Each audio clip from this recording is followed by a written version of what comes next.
8e édition du cycle de conférences des Jeudis d'architecture. Nous avons l'immense plaisir de recevoir M.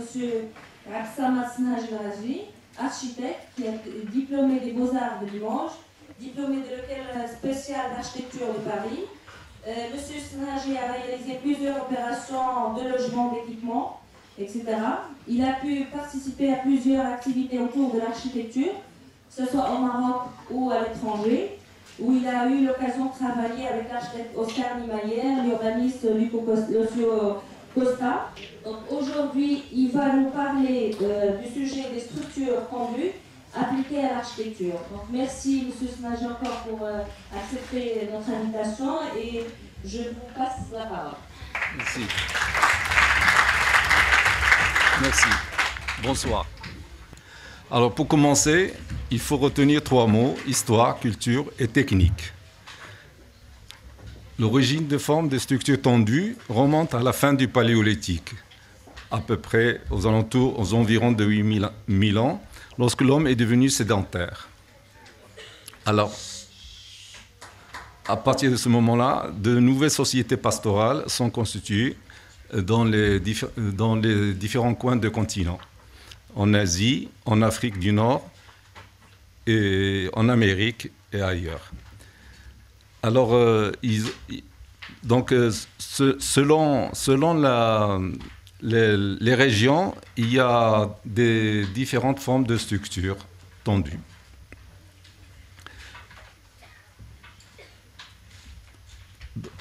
Donc, il y a plusieurs formes de tentes ancestrales qui existent à travers ces continents.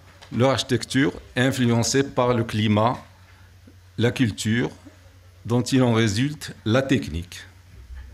Ces différentes formes de tentes sont inspirées de la nature aussi.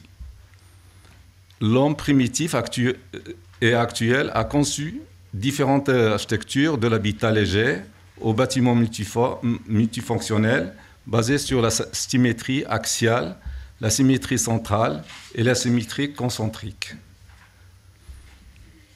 Donc, c'est ce qu'on va voir à travers les différentes formes et des structures. C'est toutes les formes de structures tendues sont basées sur la symétrie.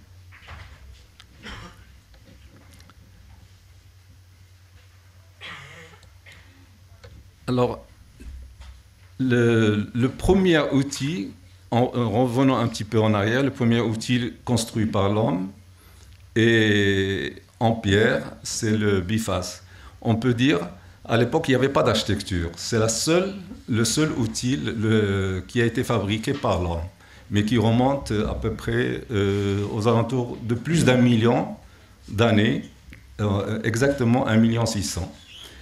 Mais ce qui est frappant, c'est cet outil est basé sur une symétrie axiale. Alors, vous savez qu'à l'époque, à ce moment-là, l'homme n'avait pas les mêmes capacités intellectuelles que maintenant. D'abord, ni la taille, ni la capacité cérébrale. Si vous voulez, pour vous donner un exemple, à l'époque, il y avait 800 cm3, alors que nous avons aux alentours de 1700. Donc, moi, je me suis posé la question, comment il a pu fabriquer cet outil qui est, pour moi, entre guillemets, son architecture, sur une symétrie, c'est-à-dire un signe d'esthétique. Alors, moi, je me posais la question, mais j'ai essayé de trouver des réponses. C'est-à-dire, certainement, il s'est inspiré d'abord de son corps, qui est symétrique, entre lui et son environnement, et peut-être de la nature aussi.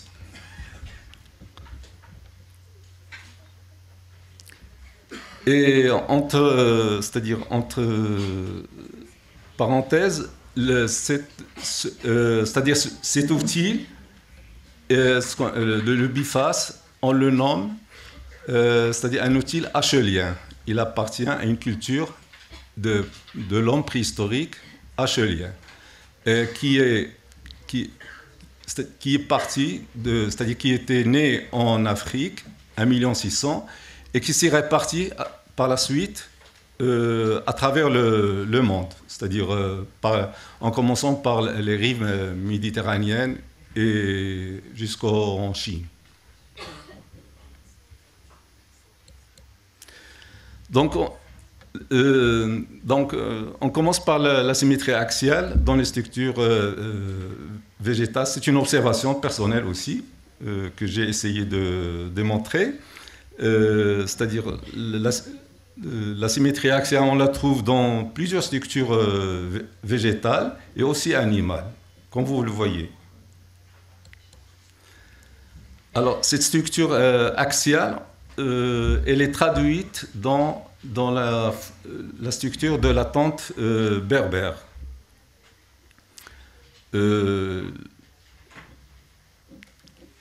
Qu'on rencontre un peu partout, en Afrique du Nord, en Orient et un peu partout.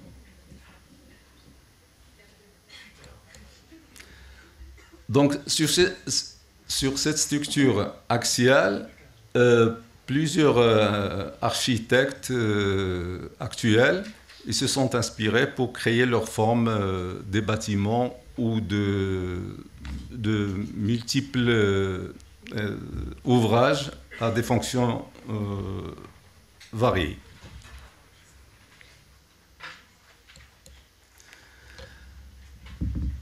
Bon, il y a deux, c'est la symétrie centrale appliquée en structure végétale. Donc aussi, cette structure centrale, on l'observe dans la géométrie, dans la nature aussi. Et dans des structures de roches cristallines aussi.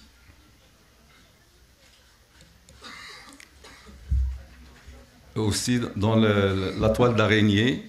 L'araignée, c'est une vraie ingénieure. Elle commence par le centre et construit, c'est-à-dire une symétrie centrale.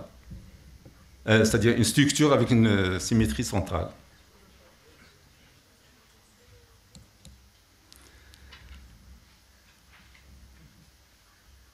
Donc il y a une autre forme de structure à symétrie centrale, géométrique, dans les rosaces des églises et même dans la nature aussi.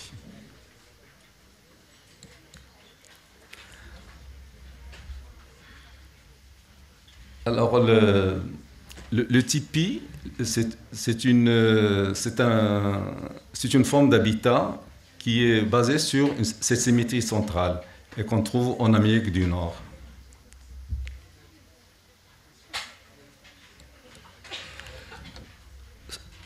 Et je pense sur laquelle Oscar Niemeyer a construit l'église de Brasilia, qui est très connue, que j'avais visité moi-même aussi.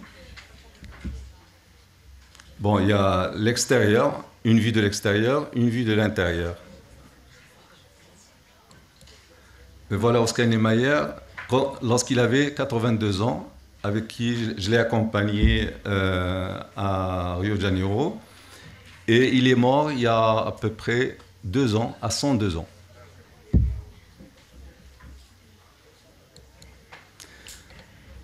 Donc il y a une autre forme de structure tendue à symétrie concentrique, c'est-à-dire qui représente la tente mongole de type yourte.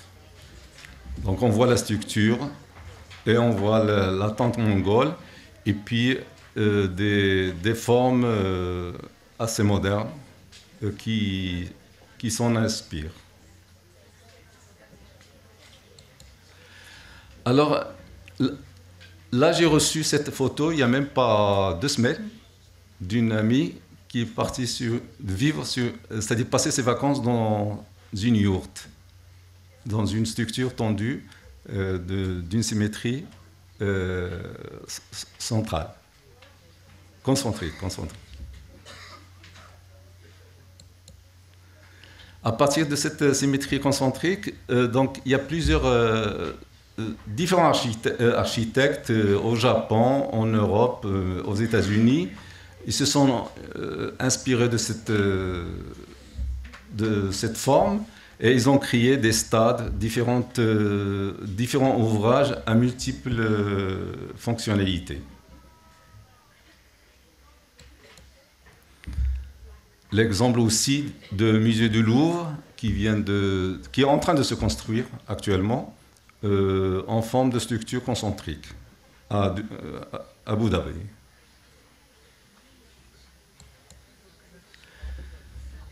Donc, l'avantage multiple des structures tendues offre de multiples et passionnantes possibilités dans les bâtiments contemporains. Elles répondent aux exigences architecturales, à l'absorption de l'acoustique, à la transmission de la lumière naturelle. Ils offrent de nouvelles possibilités que permettent les matériaux les plus modernes et les technologies de pointe. Les structures tendues offrent en effet des solutions innovantes, des formes séduisantes et esthétiques. Ils offrent une liberté de création, une adaptation à tous les environnements.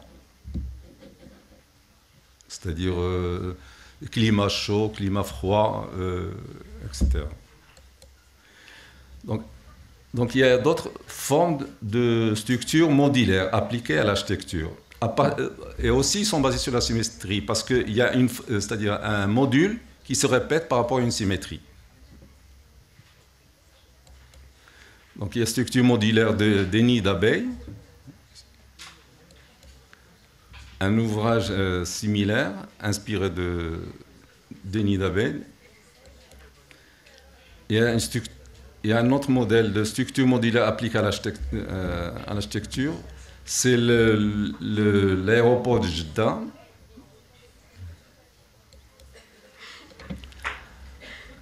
Alors, plusieurs recherches de structures tendues se sont développées dans différents pays les plus développés, aux États-Unis, en Allemagne, au Canada, en Espagne, en France, en Italie, en pays de Golfe, puis en Corée et au Japon. Alors, il y a un exemple, il y a plusieurs exemples que je vous montre. C'est l'aéroport de Madrid et la gare de Marrakech, qui est aussi, elle a une couverture en structure tendue.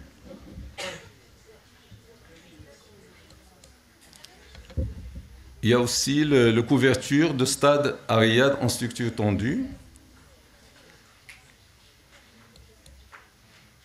Le stade de Munich aussi. Mais chaque ouvrage, il a été basé sur soit des structures axiales, soit centrales, soit concentriques. Ça dépend c'est-à-dire de la recherche de l'architecte, auteur, ou l'inspiration aussi. Et là, c'est un stade au Canada, et puis là, c'est une mosquée à Alger d'Oscar Niemeyer qui n'a pas été construite, qui est restée en maquette.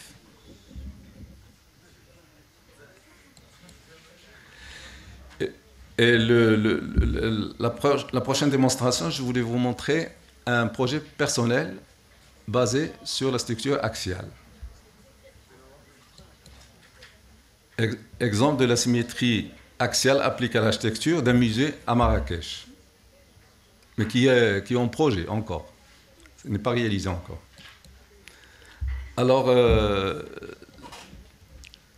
bon, c'est-à-dire, on peut trouver aussi la symétrie, même certaines espèces animales, comme les trilobites, plutôt phoniques, c'est la trilobite. Alors, le trilobite, c'est un arthropode qui date depuis le Cambrien jusqu'à... Il a été éteint il y a 280 millions. Au mois de septembre, j'ai visité un site d'Evonia qui est de 350 millions.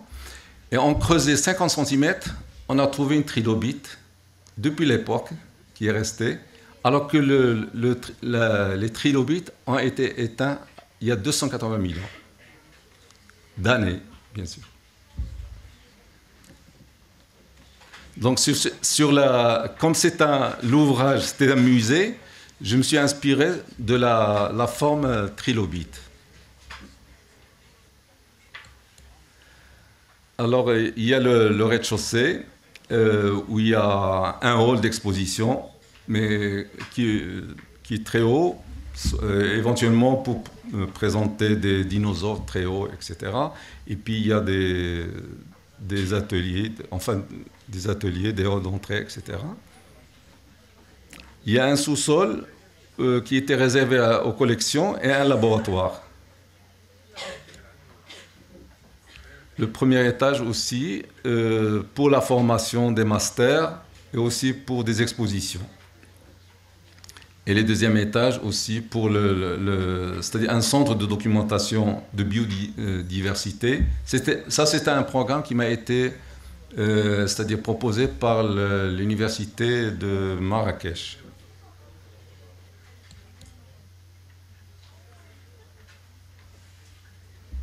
Donc il y a le troisième étage et le dernier c'est le quatrième étage où on a fait, ou plutôt j'ai essayé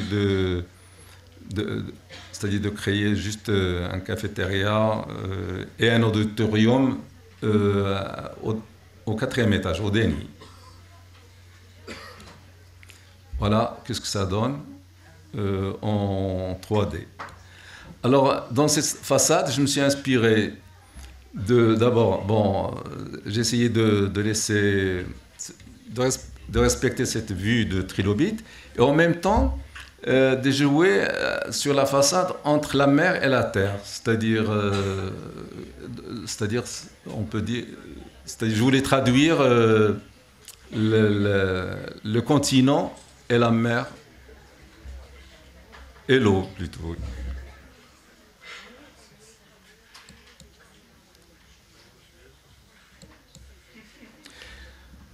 Bon, la démonstration suivante, elle diffère absolument de ce qu'on vient de voir. Alors, c'est un sujet de structure, mais c'est des dispositions antisismiques dans la construction. Et ça, c'est réel. C'est c'est-à-dire une construction dans la province de l'Hoceima.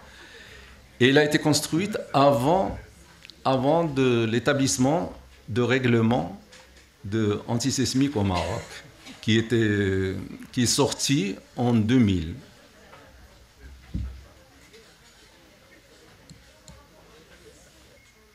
Donc, les dispositions antisismiques dans la construction de la cour d'appel de l'Hoceima. Alors,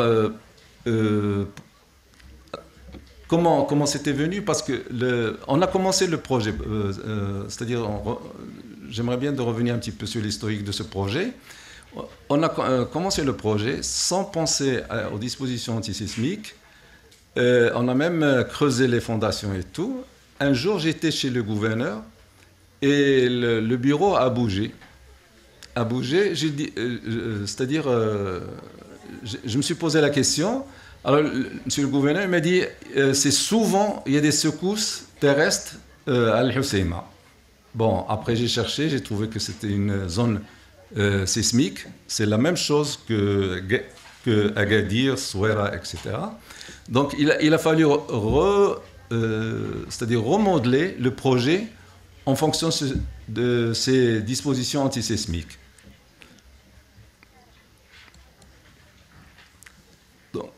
Donc voilà, il y a des fourchettes des séismes qui sont arrivés à différentes années. Et le plus aigu, c'était celui d'Agadir en 69. Et puis récemment, c'est entre 1994 et 2004, c'était Al-Hoceima. Alors, 1994, on avait presque terminé le gros œuvre de la cour d'appel. Et vous allez voir, il y a des portées de 12 mètres en portique.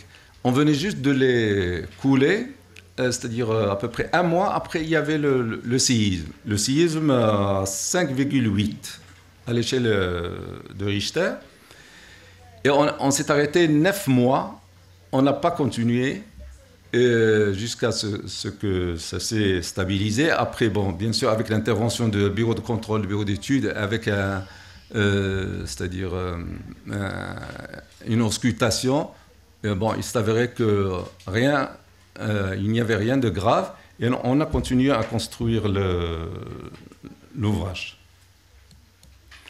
Alors voilà, c'est la cour d'appel Husseima qui est en question, l'ouvrage en question.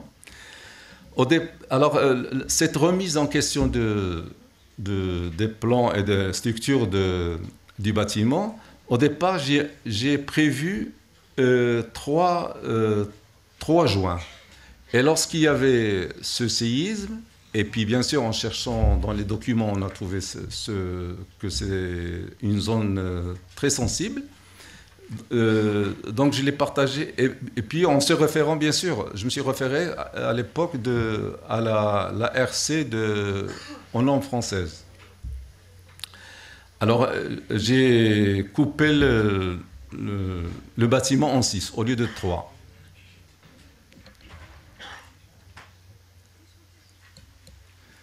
Bon, voilà les joints que j'avais prévus, là et là, et puis un peu partout. Mais ça, c'est... bon, j'ai les joints à ce niveau-là, et puis il paraît ici aussi.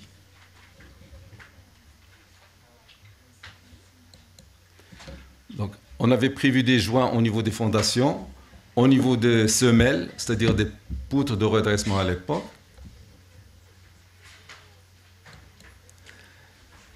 Et on avait aussi contourné tout le périphérique du bâtiment en voile.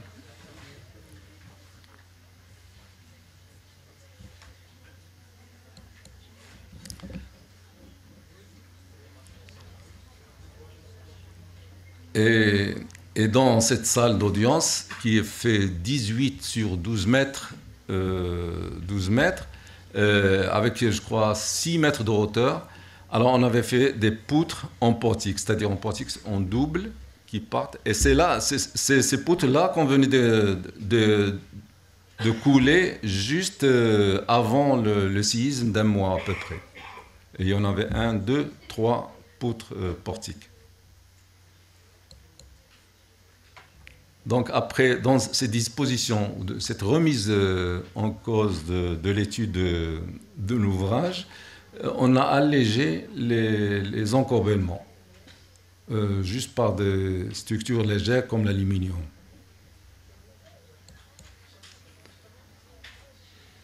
Et après, on a renforcé au niveau des jonctions des poteaux, c'est-à-dire l'intersection entre poteau-poutre, on les a renforcés davantage. Et aussi, on a renforcé les planchers. On a ajouté des poutres noyées au niveau de chaque plancher. Et des raidisseurs verticaux et horizontaux dans tous les murs du bâtiment. Et les fenêtres et les portes, on les a ceinturées avec du béton tout autour. Alors, après, lorsqu'on a terminé l'ouvrage, c'était en 1998.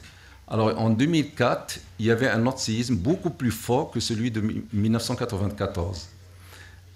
C'était 6,3. Moi, je l'ai ressenti à Fès. De l'Husseima, je l'ai ressenti très sensiblement à Fès. Et tous les joints, heureusement, tous les joints se sont ouverts.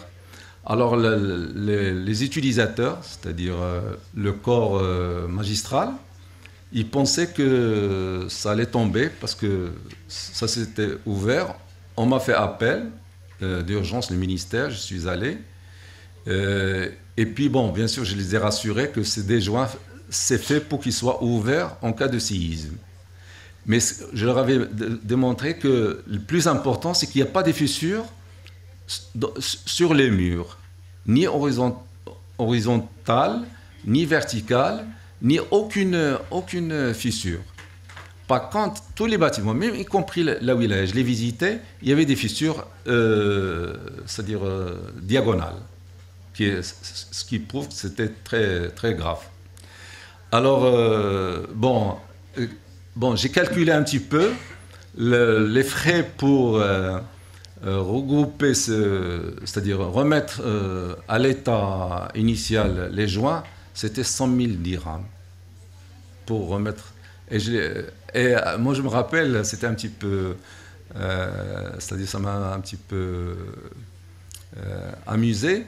Le président du tribunal, il me dit, je vous en prie, est-ce que je suis en sécurité dans mon bureau? Je lui dis, soyez sûr, vous êtes en sécurité. Parce que s'il y avait quelque chose, c'est-à-dire de grave, je vous l'aurais dit, et les choses qui apparaissent graves, c'est les fissures. Donc, il n'y avait rien. Et c'est un exposé que j'ai présenté au risque, un séminaire de risque naturel à l'université Abdelmalek Saadi, au moment où le séisme de 2004 est arrivé. Et je vous remercie.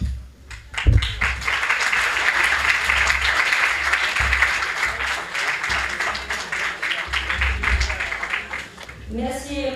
Snaji pour cet exposé qui a un peu étalé les sources d'inspiration des structures tendues au début, les différentes variétés de structures tendues qui existent à soit au Maroc ou à l'étranger, et à la fin par des exemples sur des projets concrets que vous avez réalisés sur la terre antisismique. Maintenant, est-ce que j'ouvre le débat? Est-ce qu'il y a des questions? Vous avez des questions? Oui? D'abord, je tiens à remercier M. Snaji pour avoir accordé son temps à cette conférence. Ensuite, étant un grand partisan de la symétrie, tous les bâtiments que vous avez présentés, c'est des bâtiments publics, donc qui ont une échelle monumentale. Donc, dans le cadre du privé, j'ai rencontré plusieurs architectes qui considèrent que la symétrie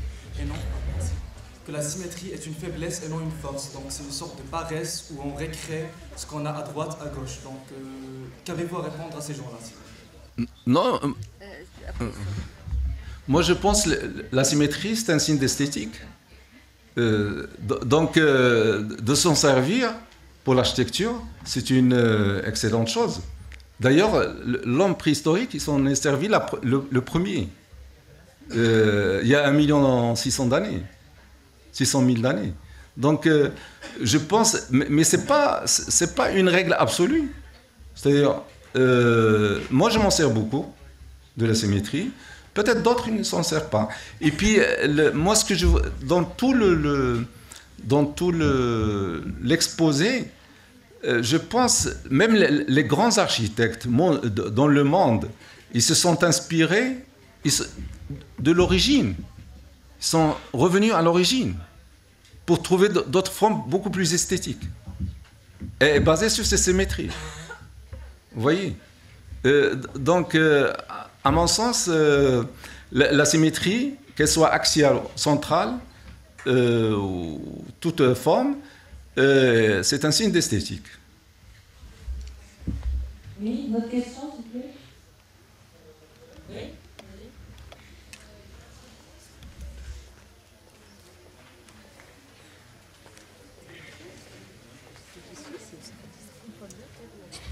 Bonsoir. Bonsoir. Je voulais vous demander, à propos du musée à Marrakech, vous avez pensé à la forme que vous avez vue dans un insecte.